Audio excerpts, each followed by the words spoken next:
뉴스 파이터, 그리고 이어서 이슈 인터뷰 시간에는요, 박지원 전 국정원장과 이 대통령의 명예 당대표직 논란 살펴보도록 하겠습니다.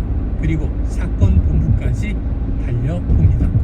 자, 1부 끝에 저희가 신청곡을 들려드리고 있는데요. 디저트송, 오늘 꼭 듣고 싶은 노래가 있으시면요, 문자샵 9730으로 자유롭게 보내주시기 바랍니다. 짧은 문자 50원, 긴 문자 100원이고요. 오늘의 디저트송 선정되신 분께는 저희가 치킨 쿠폰을 보내드리고 있습니다. 자, 오늘 수요일도 많은 참여 부탁드립니다.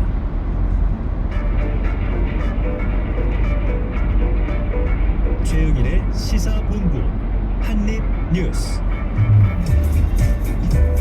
네, 오늘의 핵심 뉴스를 한입에 정리해드립니다. 한입뉴스 박정호 오마이뉴스 기자, 그리고 이봉우 미디어 인권연구소 뭉클 연구원과 시작해보겠습니다. 어서오세요. 네, 안녕하십니까.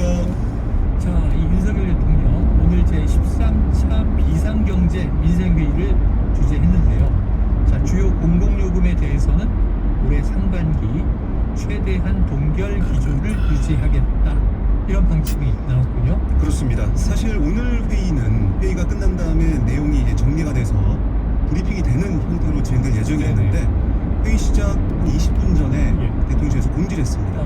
대통령 모두 발언을 생중계하겠다라고. 그래서 오늘 메시지에 대통령실이 좀 힘을 줬다.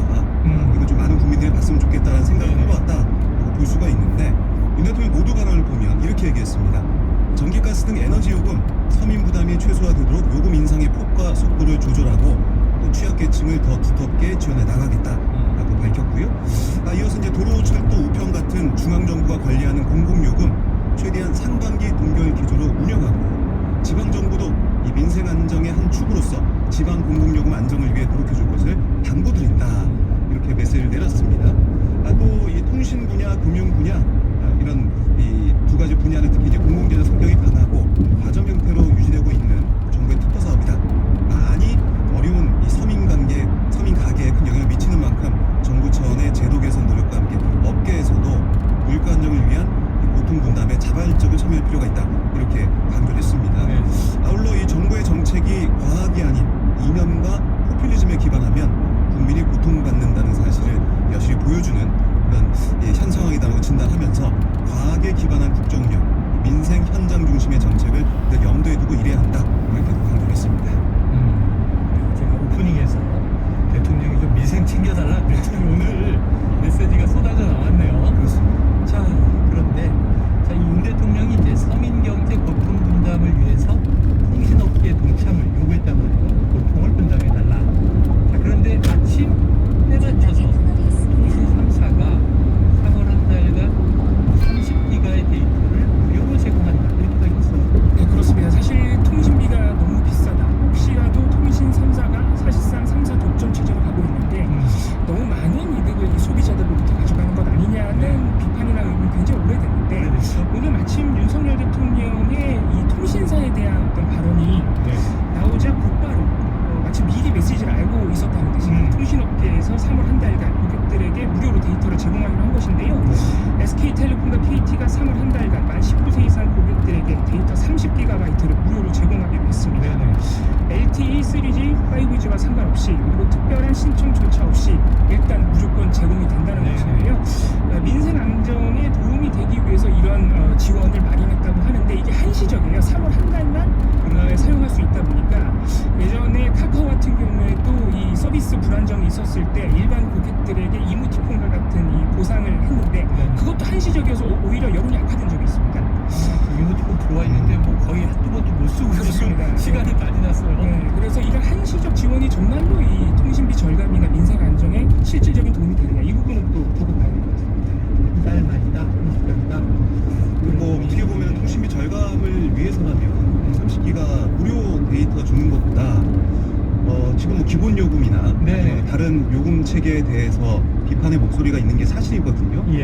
이게 기반 시설이 투자가 돼야 되고 투자하기 위해서 요금이 필요하다라는 통신사의 주장도 일리가 있지만, 이미 기반 시설이 많이 지금 정비가 돼 있고, 그리고 LTE 시설 같은 것들은 지금 다 많이 만들어져 있는데 기본 요금이 또 지나치게 높은 게 아니냐, 이런 지적은 일부 시민단체나 또 일각에서는 계속 제기가 되고 있어요.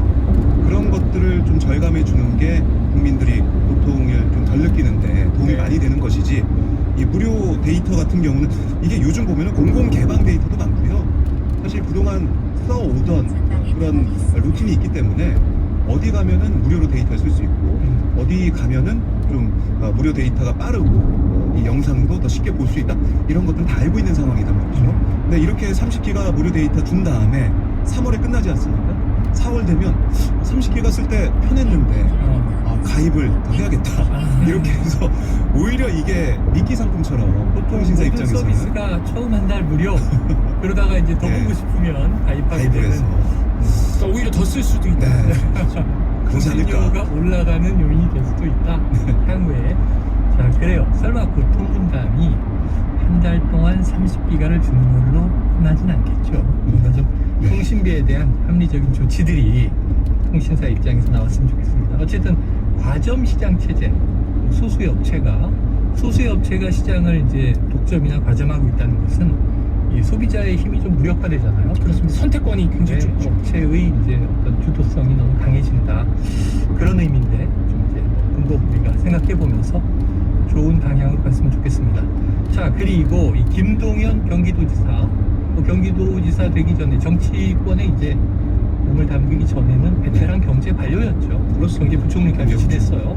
그랬는데 오랜만에 나서서 인터뷰에 나섰어요. 현 정권의 경제 정책을 강하게 비판했다. 어떤 내용 나왔습니까? 네, 아무래도 지금 1월 난방비 고지서가 네. 날아오고 있습니다. 네네. 그래서 이거 받으신 분들이 정말 깜놀한다, 이런 말씀을 좀 하고 계신데요. 이 편함을 안 열고 있어요. 그러니까 이 1월에 너무 이제 많이 나와서 아껴 쓴다고 했는데도 불구하고 생각보다 많이 나오니까 네. 놀라신 상황이고, 그래서 윤석열 대통령도 오늘 이 더 두텁게 취약계층 지원하겠다 이런 얘기를 했는데, 김동연 지사가 오늘 한 라디오에서 하는 얘기는 뭐냐면 난방비 지원 확대 정부 방안이 늦어지고 있다. 난방비 문제에 대해서 지금 대통령도 그렇고 부총리도 그렇고 적극적인 자세를 취하지 않는 게 안타깝다, 이렇게 지적을 했습니다. 그러니까 지금은 재정의 건전성이 목표가 돼서는 안 되고 재정의 역할을 훨씬 강화해야 될 때다라고 선을 그었습니다. 그리고 이제 가계나 기업 부채가 심각한데 정부가 그나마 사정이 나은 편 아니냐. 경기도도 가장 빨리 난방비 취약계층에 대한 지원을 결정해서 이미 1차분 집행을 완료했다. 정부가 기초생활수급자나 차상위 계층에 대한 지원을 준비, 대놓고 물타기 하겠다는 속셈이 아니냐, 이런 주장을 펼치기도 했습니다. 네. 자, 그런데 이런 와중에 민주당은 뭐 쌍특검, 특검 계속 이제 강조하고 있습니다만 또 정의당의 입장이 요즘 주목을 받고 있고요. 그런데 이제 이재명 대표에 대해서 검찰이 조만간 구속영장을 청구할 것이다. 자, 그런데 그 시점이 내일이 유력하다, 이런 보도가 오늘 오전에 나왔습니다. 그렇습니다. 사실 이러한 검찰의 입장이 거의 매일, 어제도 사실은 어제 또는 오늘 구속영장 청구를 결정한다는 보도가 나왔습니다. 근데 오늘은 또 이제 내일로 유력하다는 보도, 사실상 검찰발로 나오고 있는 상황인데, 이 민주당에서는 이러한 언론 보도들 그리고 검찰의 태도를 사실상의 검찰의 언론 플레이로 보고 있습니다. 아, 그래요? 그저께부터 나오기 시작한 정성호 의원의 정진상, 김용 회유식 보도라든가, 그리고 오늘 아침에는 또 이화영 지금 구속돼 있죠. 네네. 비슷한 혐의, 그 쌍방울로부터 뇌물을 받은 혐의로 구속되어 있는 이화영 전 경기도 부지사도 또 오늘을 보니까 12월에 정성호 의원이 접견을 했었다. 네네. 이런 보도까지 나오고 있는데, 검찰이 의도적으로 검찰 수사에 유리한, 그리고 이재명 대표를 좀 유죄 쪽으로 압박할 수 있는 내용들을 일부만 맥락을 자른 채 흘리고, 이 구속영장 관련해서도 계속해서 이 일자를 하루하루 흘리면서 이재명 대표를 압박하는 언론 플레이다, 비겁하다, 이렇게 굉장히 강하게 비판하고 있는 상황입니다. 네, 뭐 사실은 어제도 또 뭐 정성호 의원 그 최측근과의 이제 면회에서 나온 이야기들이 이제 보도가 돼서 이 교정 당국밖에 모르는 것들 어떻게 비가 나왔나, 뭐 이런 얘기들이 나오고 다 같은 맥락인 것 같아요. 민주당에서 고발 조치한다 그러더라고요, 공수처에. 그런데 이렇게 계속 연일 얘기가 나오다 보면 박 기자님, 네, 검찰이 구속영장을 안 칠 수도 없잖아. 네, 그러니까 치긴 칠 거 아니에요. 그래서 지금 뭐 금명간 얘기가 나오면서 네. 시점을 조율하고 있는 게 아니냐, 이런 얘기도 있고, 네네. 그다음에 정성호 의원 말씀하셨지만 이 정성호 의원의 얘기가 나오면서 검찰 관계자 발로 나온 얘기가 뭐냐면 증거인멸 우려가 있는 거 아니냐, 아, 이런 얘기도 있어요. 네네. 그래서 지금 다들 이 핵심 관계자들이 구속이 돼 있는 상황이기 때문에 이재명 대표가 입을 막을 사람이 없다라는 얘기가 그쪽에서 네. 나와서 그러면은 구속 가능성이나 구속 필요성이 좀 줄어드는 게 아니냐 이런 낮은 거 얘기도 있고 아니냐. 그래서 이재명 대표가 기자들에게 이 구속영장에 대해서 물어보니까 청구에 대해서 제가 어디 도망간답니까 얘기하면서 야당 당대표가 어디 도망갈 수가 있냐 이런 취지의 또 반론을 펼치고 있거든요.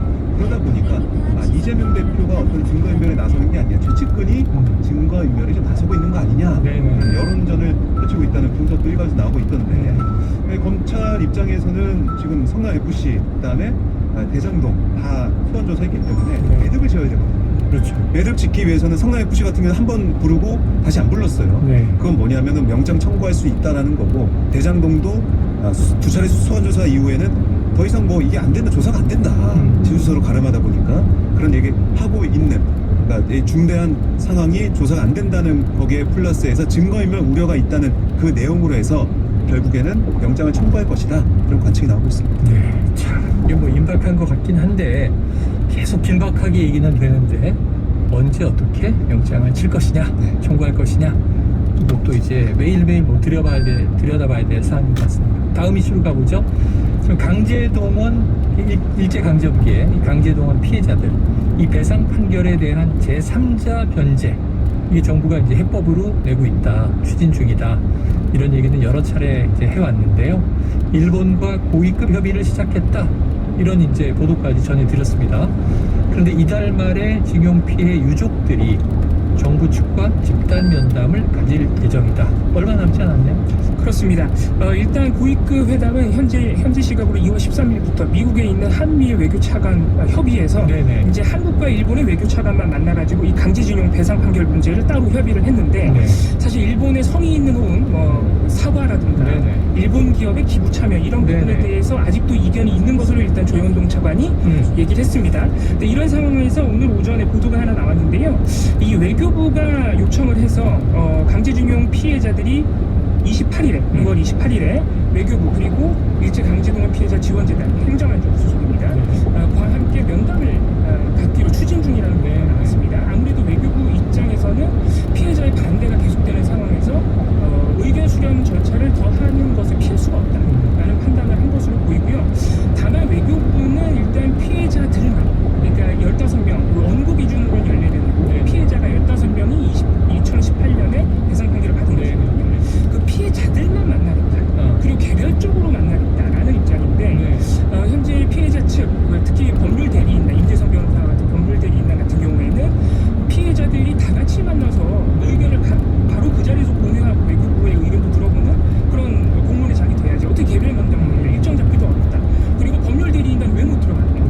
피해자들만 들어가면은 혹시라도 해유 시도 같은 게 있을 수 있으니까요. 이런 부분에서 또 아직까지 피해자 측과도 이견이 있기 때문에 아직까지 시간이 좀 남아 있어서 이 면담이 과연 성사가 되느냐, 외교부가 어느 정도로 과연 이 진심 어린 노력을 보여주느냐는 조금 지켜봐야 될 것 같습니다. 성사가 될지, 성사가 된다면 어떤 방식으로 이루어질지 어쨌든 예고된 시간은 2월 28일 이달 말인데요. 아마 이것도 지켜봐야 될 사안입니다.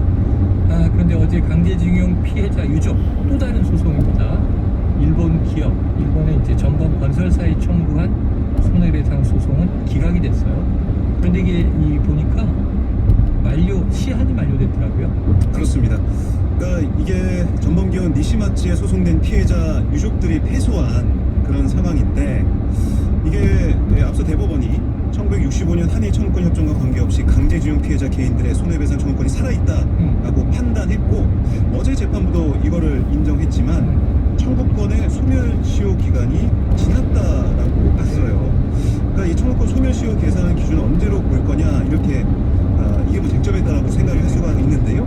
앞서 대법원은 2012년 5월 24일 강제징용 피해자들이 일본 기업 미쓰비시를 상대로 낸 소송에서 피해자 개인들의 청구권 살아있다라고 일본 기업의 손을 들어줬던 2심 판결을 파기환송했는데 근데 이게 사실은 소멸시효를 어느 시점에 둘지가 변수였습니다. 파기환송 판결이 나온 2012년 5월로 볼 건지 확정 판결이 나온 2018년 10월로 계산할 건지를 두고 현재 하급심 판단이 엇갈리고 있다라고 볼 수가 있는 그런 상황이고 어제 같은 경우는 이게 시효가 지났다라는 판단을 가족이 소송을 낸 건 2018년 대법원 전원합의체 판결을 보고 2019년에 낸 소송이기 때문에 지난이 한참 지났다 이렇게 돼버린 건데 네. 자, 지켜볼 대목들이 많습니다. 자, 중국이 단기 비자 발급 제한 조치를 해제한다고 공식 발표했습니다. 우리는 먼저 이 비자 제한 조치를 해제했죠.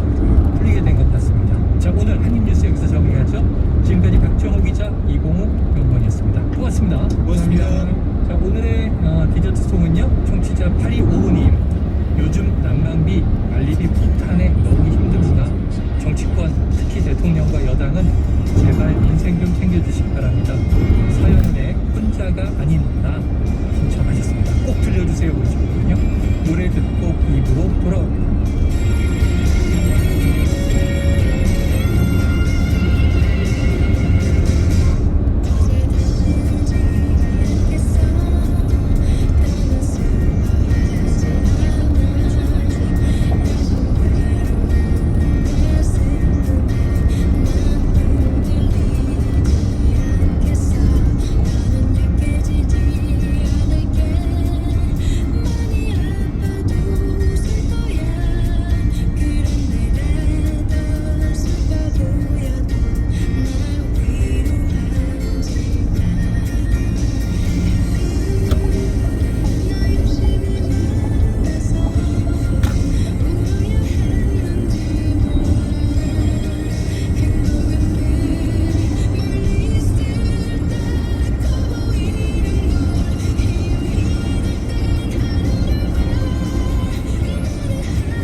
윤석열 대통령을 명예 당대표로 추대하는 안이 가능한 이야기라고 말했습니다.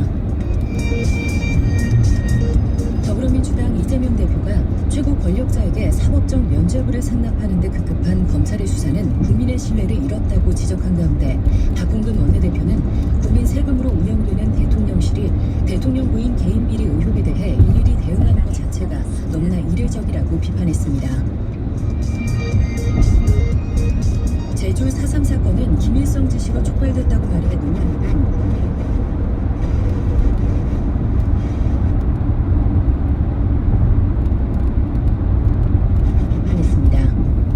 지금까지 라디오 정보센터 조진주였습니다.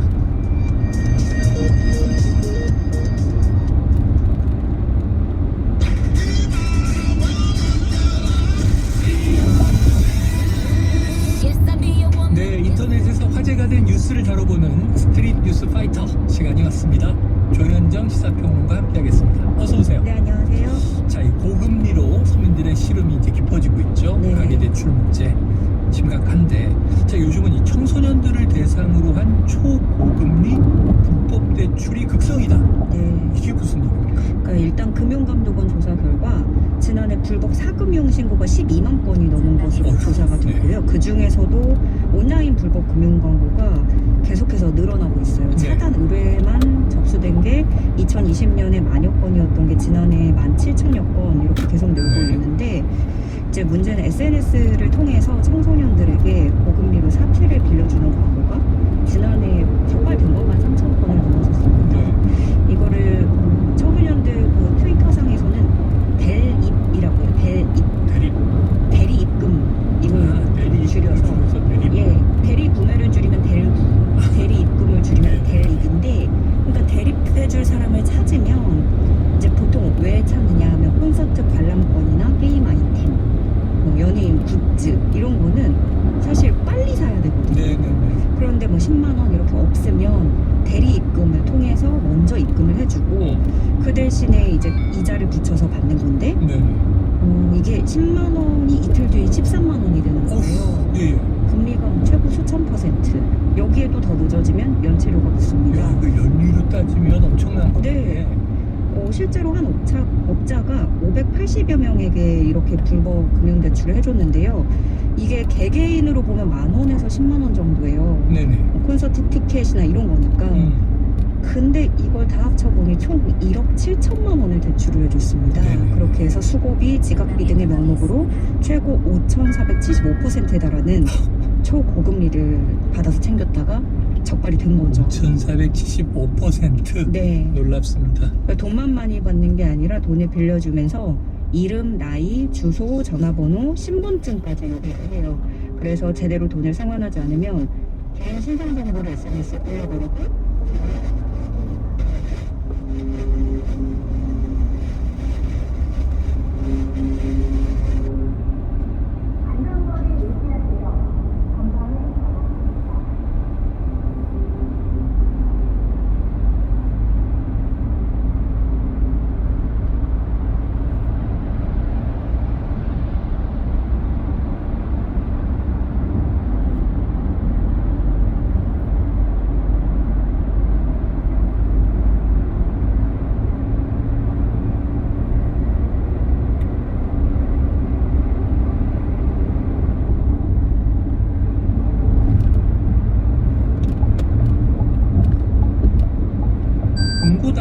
중고 장터가 펼쳐지고 있다. 이거 무슨 얘기인가요? 이제 어르신들이 다 모여가지고 네. 천이나 기록고대 박스 같은 걸로 네. 좌판을 깔아놓고 주섬주섬 물건을 꺼내놓는데요. 여기를 보면 뭐 신발, 모자, 가방, 시계, 망원경도 있고요. 네.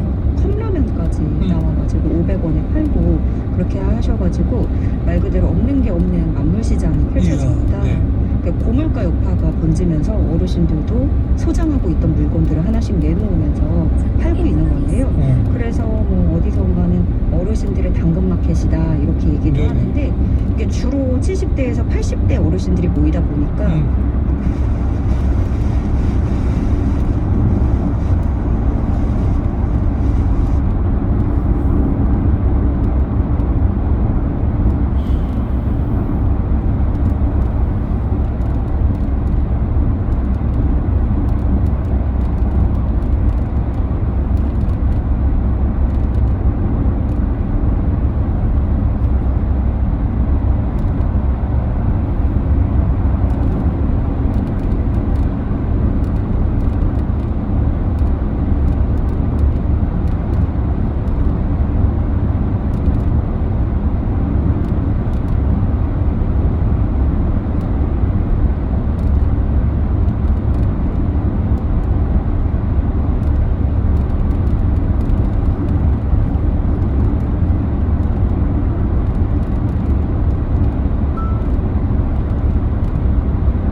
두거나 장기 두거나 이런 모습이 많았는데 그 주변에는 값싸게 뭐 막걸리나 머릿고기 이런 거 드실 수 있는 상가가 있거든요. 그런데 이게 잘 좀 순기능을 활성화하면 누가 봐도 플리마켓처럼 열릴 것 같거든요. 그럼 이제 렌트카 맞아요. 네네. 물건들을 값싸게 볼 수 있는 신기한 곳이 될 수도 있는데 불법이라는 게 일단 문제고. 그러고 보면 플리마켓부터 이제 좀 청년 위주로 해가지고. 네네네. 그런데 요즘에는 이제 중고 사고 파는 거 네. 익숙해졌잖아요. 이게 또 쓸만한 게 있으면 의외로 좋지 않겠는 생각이 듭니다. 자, 좀 좋은 쪽으로 발전하길 기대해 보고요. 다음 이슈로 가봅니다. 자, 요즘 어디를 가나 인공지능 챗봇이죠. 챗 GPT. 네. 뭐 연일 여기저기서 얘기가 난리가 났어요. 난리야 난리. 사람처럼 대화한다. 그래서 또 자기소개서나 학교 과제도 이걸 활용해서 제출한다. 대피루려. 자, 그리고 챗 GPT에 질문을 해보니까 이게 틀린 게 의외로 많이 나오는 걸 네. 제가 SNS에서 보거든요. 전문가들이 쭉 체크하고 있는데, 근데 챗 GPT가 한글은 중국 고대의 말, 신사임당은 조선의 말이다. 이런 얘기를 했거든요. 말도 안 되는데. 챗 GPT에게 훈민정음에 대해서 알려줘라고 질문을 해보니까 훈민정음은 15세기 중국의 이황이 만든 한글의 원리를 설명하는 서적입니다. 혹은 훈민정음은 중국 고대의 어휘입니다. 라고 답을 했고요. 신사임당에 관해서 물어봤을 때는 조선의 23번째 어휘입니다. 되게 당당하게 거짓말을 하네요. 남편이 이순신 장군이죠. 정말 뜬금없는 대답들이 여황당 오답들이 나왔습니다. 기단 챗 GPT만의 문제는 아니고요. 구글이 선보인 챗봇인 바드도 이런 비슷한 일이 있어가지고 한때 구글의 모회사인 알파벳의 주가가 8% 가까이 떨어지는 일도 있었습니다. IT 업계에서는 이걸 두고 할루시네이션 이렇게 얘기를 하더라고요. 환각. 네, 그 대표 사례라고 하는데 그러니까 오류가 있는 데이터를 학습을 해서 잘못된 정보를 알려주는 거라고 해요.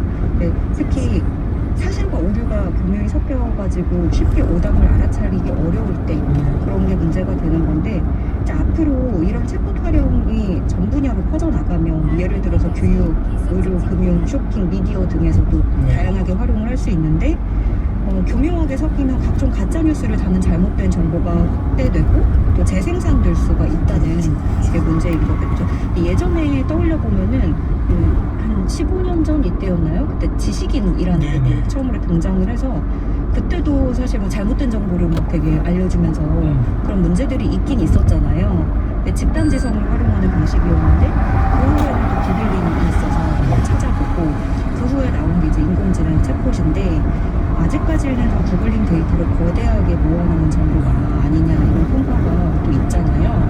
근데 우리가 사용을 하면서도 그거를 인지하고 좀 수정을 해가면서 활용을 하는 게 중요할 텐데 만약에 이게 전 분야적으로 활용돼서 전문 서적이나 공식자료로서 활용이 되면 상당한 혼란이 예상될 수 있겠다 이런 생각이 들더라고요. 네, 오픈 AIC도 이런 있습니다. 중요한 일을 챗 GPT에 의존하는 것은 실수이고 우리는 경고성과 진실성에 대해 할 일이 많이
하겠습니다.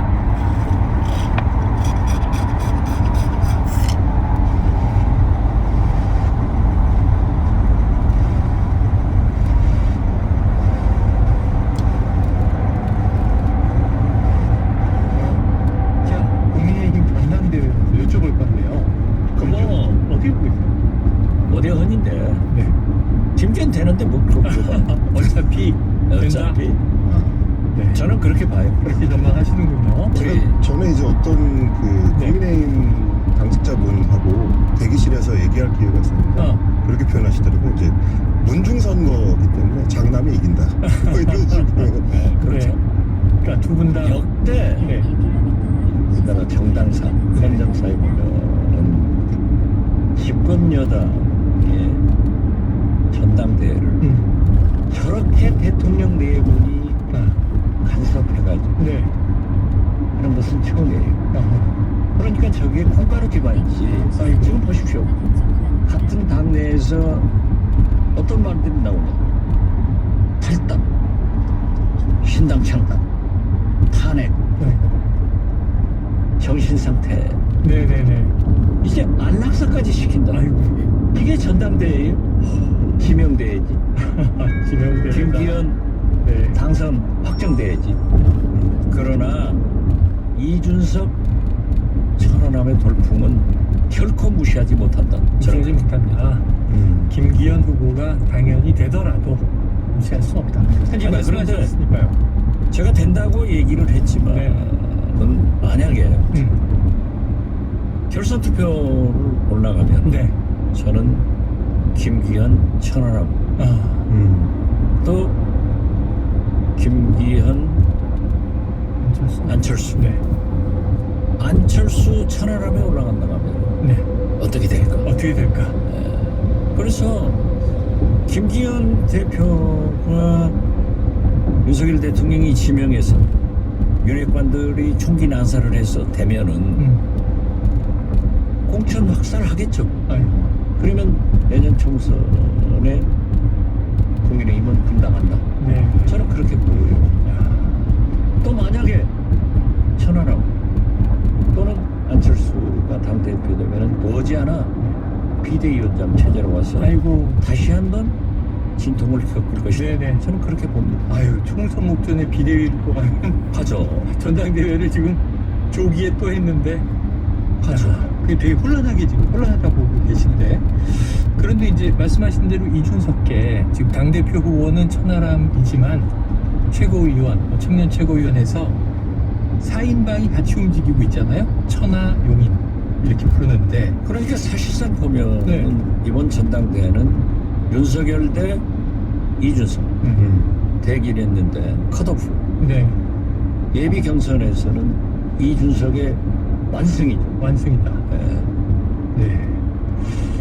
근데 이제 장관님께 한번 여쭤보고 싶은 게 저는 그거인데요. 이렇게 말씀하신 대로 윤석열 대 이준석의 구도가 만들어지고 있다. 근데 그러려면 형식 면에서도 사실은 어느 정도 천하람 후보를 비롯해서 이제 이준석계가 돌풍을 일으킬 수 있는 어떤 발판이 좀 만들어지면 좋은데, 지금 이번에 이제 새로 만들어진 국민의힘 전당대회 룰은 맨 마지막에 가서야 당심 100%로 이제 투표를 하는 방식이고요. 근데 이제 2021년에 소위 이준석 전당대회 당시에는 전국 각지를 돌면서 계속 이제 이 표가 공개되는 방식으로 돼서 시간이 갈수록 이준석 바람이 거세구나라는 거를 국민들이나 당원들이 좀 체감하면서 시간이 흘러갔는데, 그런 면에서는 조금 이 어떤 전당대회 장치 자체가 신인들한테 좀 불리한 방식인 것 같다. 그래서 바람을 일으킨 데는 좀 역부족이지 않을까라는 분석도 있는 것 같더라고요. 지금 현재의 환경 속에서도 이미 컷오프에서 이준석 완승은 사실상 천안함 이준석 돌풍이 분 겁니다. 이미. 그렇죠. 그 돌풍이 불어서 과연 천안함의 대표가 되겠느냐 하는 것은 저는 회색적으로 봐요. 네. 그렇기 때문에 어대헌이다. 김기현이 된다라고 하지만은 이미 돌풍. 국민의힘 윤석열 대통령의 당내 리더십은 저수지에 지구멍이 뚫린 거예요. 굉장히 큰 상품입니다. 네. 큰 상처를 입었다. 아 그렇죠. 당 대표가 지금 현재 뭐 천하람 돌풍 아니에요. 네. 누가 천하람 변호사가 대구분이 순천에 와서 위원장을 하고 출마를 했고 네. 또 방송 출연을 활발히 해서 알았죠. 그렇지만 사실상 무명 아니에요. 그런 분이 컷오프에 저렇게 당당하게 올라가고 전 모습 보세요.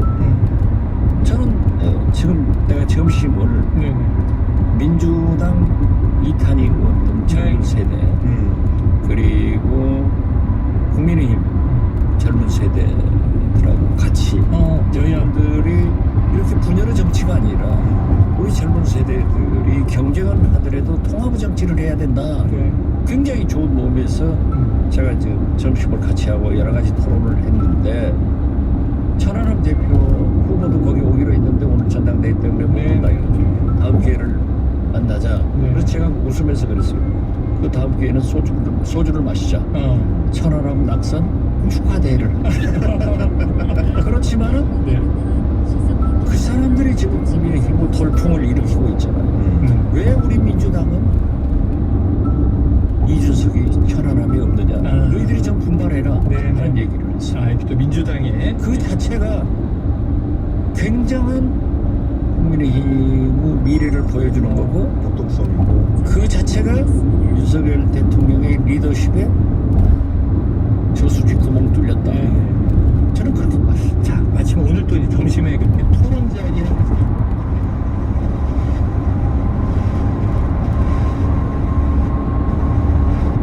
TV 토론이 시작되잖아요. 그러면은 아무래도 이제 4명이 당대표고 김기현, 안철수,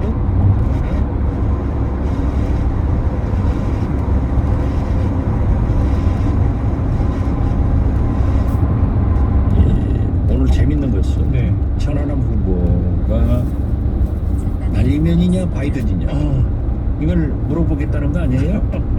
네. 그러면 그런 것이 이제 흥미를 끄는 거가 되지만 네. 대통령한테 줄을 잘 서는 DNA가 굉장히 발전돼 있어요.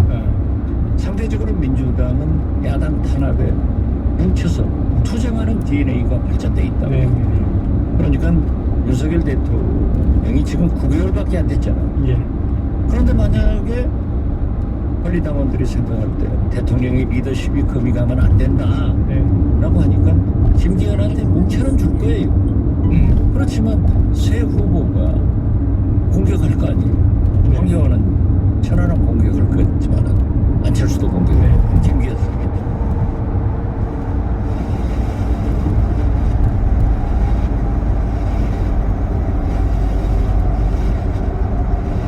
어렵지만 그렇죠. 흥미는 끈다. 자, 그럼 요것도 하나 여쭤볼게요. 지금 말씀하셨으니까 이 어찌 보면은 시작 직전부터 나경원 전 의원이 거의 뭐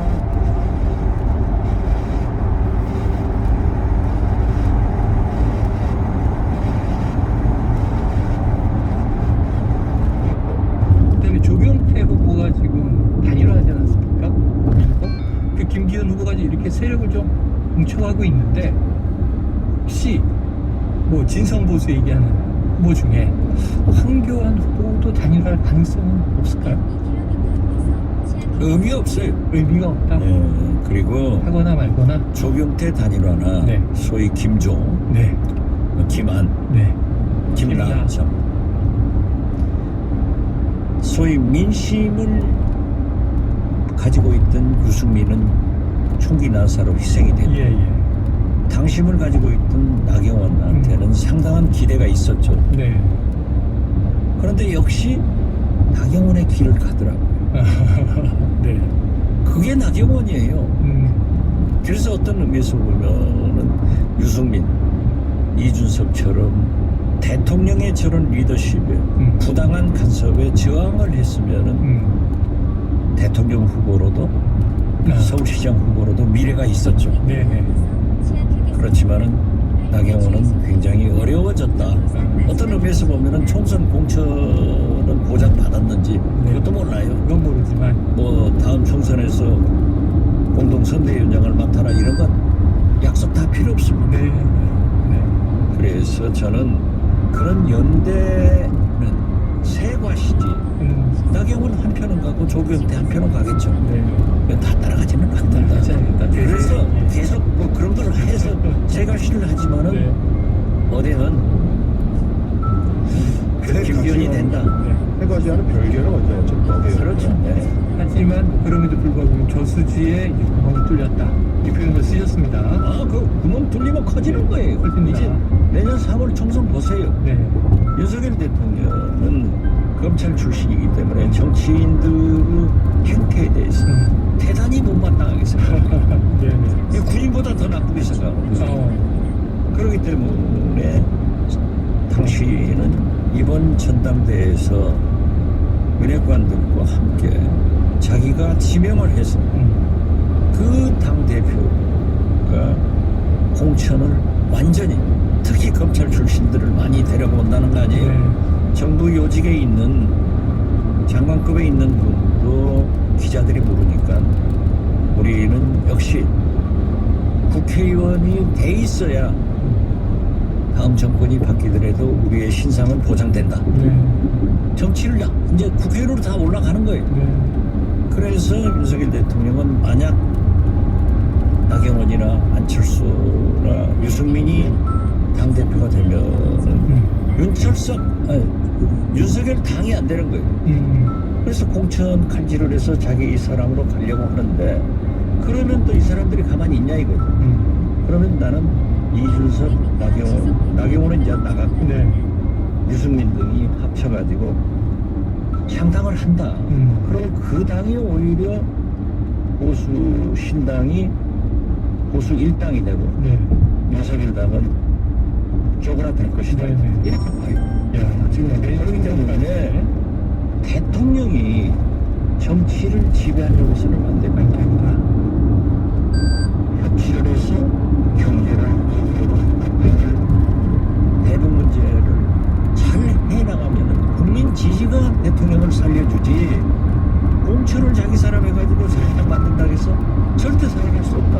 그래서 지금이라도 저는 윤석열 대통령 대부분이 당부에서 완전히 손 떼고 당신들 윤핵관들한테 그거 하지 마라. 그렇게 해서 그런 태도 변화가 없으면은 굉장히 어려워질 것이다. 그리고 박 실장님의 조언인데요. 지금 매일 하셨으니까 제 말 들어야 돼요. 들어야 되는 그런데 안 들어요. 들었는데 지금 오늘 또 새로 나온 소식은 네. 이른바 명예 당대표론 이게 지금 윤석열 대통령이 국민의힘의 명예 대표를 맡는 방안이 나왔는데 총재를 맡지 왜 명예대표를 맡아? 기왕이면 총재 삼김 시대로 가야지. 권위주의 시대로 돌아가야지. 과거에 지금 사실상 윤석열 정권은 MB 시즌2 아니에요. 네. 그리 돌아갔는데 아주 확실하게 돌아가서 박정희 전두환 시대로 돌아가든지. 자 명예 이게 말이 당대표 됩니까? 말이 되느냐? 역사는 네. 전진해야지 후퇴하면 안 돼요. 네. 근데 제가 조금 더 놀란 건 뭐냐면요. 이 명예직 뭐 이런 건 많지 않습니까? 그렇죠. 근데 이제 그냥 이름만 명예인 뭐 교수나 기관장도 많고 또 명예를 달았지만 뭐 실제 막 리더십을 발휘하는 명예회장도 있고 이건 뭐 쓰기 나름인데 저는 당정융합이라는 말이 좀 놀랐어요. 지금 우리가 늘 얘기하는 게 정당 정치는 의회 민주주의인데 정부에 대해서 여당이라 하더라도 건강한 견제를 하면서 수직화되면 안 되고 수평적이어야 한다. 그렇죠. 당정 분리 얘기를 오래 해왔는데 당정융합은 뭘까? 아니 요즘 이게 뭐 뭔가요? 융합 시대니까 융복합 시대니까 4차 산업혁명 시대, 네. 융합 시대 그런 용어를 갖다 붙였는지 모르지만은 정치인은 대통령이 수직관계로 생각하면 안 된다니까요. 네. 그러니까 얼마나 비민주적인 국민의힘이냐 하면은 유한 연대를 섞으면서 안철수 후보를 얼마나 매도해버려요. 네. 대통령은 그러니까 국민들이 느끼는 거지 똑같아요. 그게 아니다. 그렇죠. 그런데 거기다 명예 자리를 가지고 지배하려고 네. 그것은 검찰총장이 검사 동일체 원칙 상명하고 있기 때문에 지배가 되지만 정치는 지배가 안 됩니다. 그리고 왜 당정이 이렇게 서로 협력해야 되냐면 국회의원들 지역구 활동을 통해서 민심을 듣잖아요. 그 민심을 국정에 반영시키는 역할을 해주는 거예요. 그래서 협력도 하지만 개선도 걸어줘야 된단 말이에요. 근데 그것을 다 같이 하려면 대통령 실패합니다. 안 돼? 우리나라 역대 대통령 윤석열 대통령 제일 쉽게 됐잖아요. 사람을 만난 사람들은 목숨이라도 내놨어.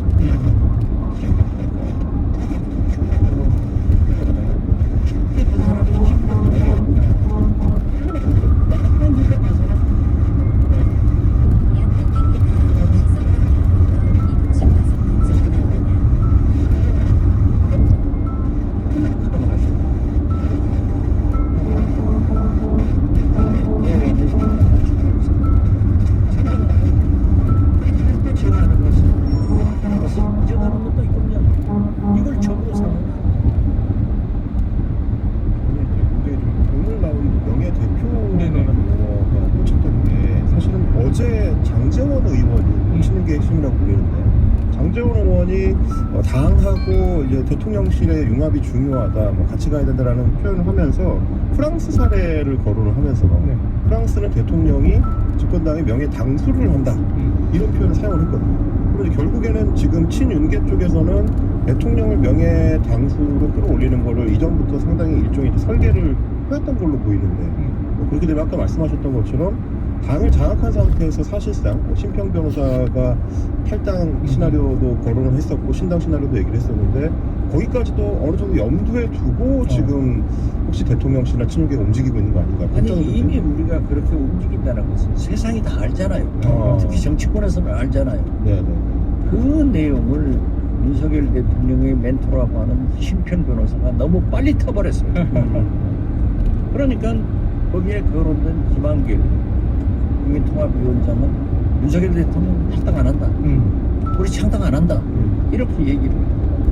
실질적으로 윤석열 대통령 그 사사건건 김건희 여사 재판 결과도 논평하는 대통령실에서 대통령이 탈당 안 하고 신당 창당하지 않는다 한마디 없잖아요. 그 길로 가는 거예요. 그래서 차라리 이렇게 세게 그러니까 저는 권성동 대표를 해라 이거죠. 해라. 그렇죠. 그래서 나는 권성동 대표를 할 거다 했더니 김장연대로 해서 권성동 안 됐단 말이에요.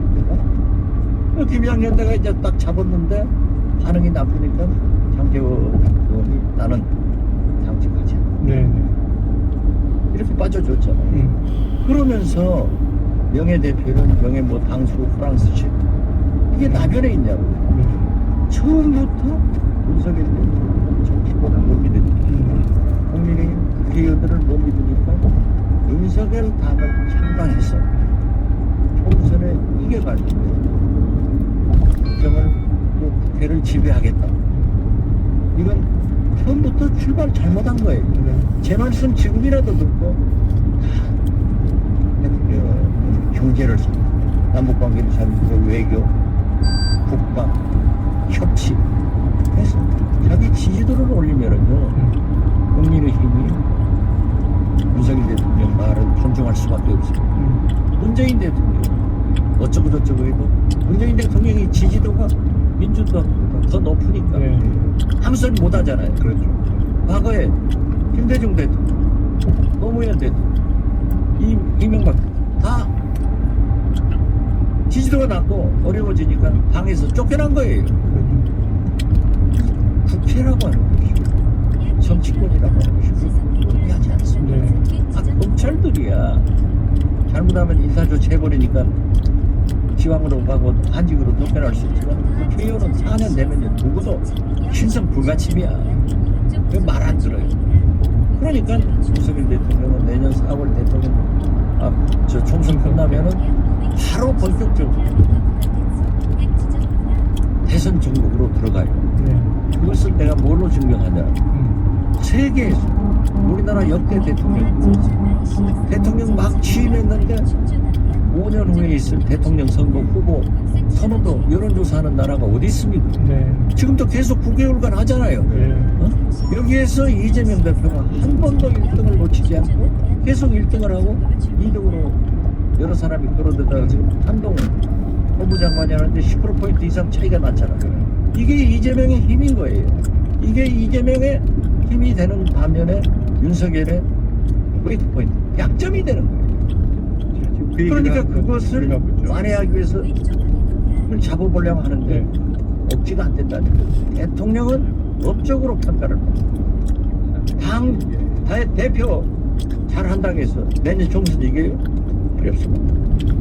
이재명 대표 얘기로 들어가기 전에 아까 이제 표현을 쓰실 때 이게 당에 개입한다. 그런데 이 대통령 내외 이렇게 표현을 하셨단 말이에요.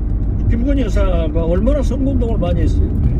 공관으로 여성원들 여성의원 다 하고 아니 서문시장 대구 서문시장 가고 그럼 거기 갔으면 벽어동 신문 뜻을 우리가 다 알죠.